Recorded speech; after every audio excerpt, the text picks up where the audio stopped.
ವೀಕ್ಷಕರೇ, ನಟ challenging star Darshan ಅವರಿಗೆ ಈಗಾಗಲೇ ಪೂರ್ಣಾವಧಿ ಜಾಮೀನು ಸಿಕ್ಕಿದ್ದು, ರೇಣುಕಾಸ್ವಾಮಿ ಕೊಲೆ ಕೇಸ್ನಲ್ಲಿ A1 ಆರೋಪಿಯಾಗಿರುವ ಪವಿತ್ರ ಗೌಡ, A2 ಆರೋಪಿಯಾಗಿರುವ ನಟ ದರ್ಶನ್ ಹಾಗೇನೆ A3 ಆರೋಪಿಯಿಂದ A11 ಆರೋಪಿಗಳವರೆಗೂ ಈಗಾಗಲೇ ಜಾಮೀನು ಸಿಕ್ಕಿದ್ದು, ರೇಣುಕಾಸ್ವಾಮಿ ಕೊಲೆ ಕೇಸ್ನ ಆಲ್ಮೋಸ್ಟ್ ಎಲ್ಲಾ ಆರೋಪಿಗಳು ಜಾಮೀನು ಪಡ್ಕೊಂಡು ಈಗ ಜೈಲಿನಿಂದ ಹೊರಬಂದಿದ್ದಾರೆ ಅಂತಾನೆ ಹೇಳ್ಬಹುದು.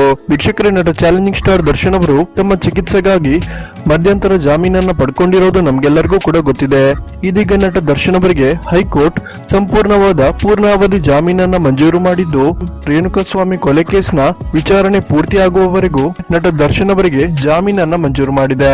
ಈಗಾಗಲೇ ಯಾವುದೇ ಸರ್ಜರಿಯನ್ನ ಮಾಡದೆ ಫಿಸಿಯೋಥೆರಪಿ ಟ್ರೀಟ್ಮೆಂಟ್ ಮೂಲಕ ನಟ ದರ್ಶನ್ ಅವರಿಗೆ ಚಿಕಿತ್ಸೆಯನ್ನ ಕೊಡಲಾಗ್ತಿದ್ದು, ಇನ್ನೆರಡು ತಿಂಗಳಲ್ಲಿ ನಟ ದರ್ಶನ್ ಸಂಪೂರ್ಣವಾಗಿ ಗುಣಮುಖರಾಗಿ ಬರಲಿದ್ದಾರೆ ಎನ್ನುವ ಮಾತುಗಳು ಕೇಳಿ ಬರ್ತಿದೆ. ನಟ ದರ್ಶನ್ ಅವರು ಸಂಪೂರ್ಣವಾಗಿ ಗುಣಮುಖರಾದ ನಂತರ ಅಂದ್ರೆ ಫೆಬ್ರವರಿ ತಿಂಗಳಲ್ಲಿ ಡೆವಿಲ್ ಸಿನಿಮಾದ ಚಿತ್ರೀಕರಣ ಮತ್ತೆ ಶುರುವಾಗಲಿದ್ದು, ಮತ್ತೆ ಎಂದಿನಂತೆ ನಟ ದರ್ಶನ್ ಡೆವಿಲ್ ಸಿನಿಮಾದ ಚಿತ್ರೀಕರಣದಲ್ಲಿ ಪಾಲ್ಗೊಳ್ಳಲಿದ್ದಾರೆ. ಇದು ದರ್ಶನ್ ಅವರ ಫ್ಯಾನ್ಸ್ಗೆ ತುಂಬಾನೇ ಸಂತಸವನ್ನ ಉಂಟು ಮಾಡಿದ್ದು, ಡೆವಿಲ್ ಸಿನಿಮಾಗಾಗಿ ಕಾಯ್ತಿದ್ದಾರೆ ಅಂತಾನೆ ಹೇಳ್ಬಹುದು.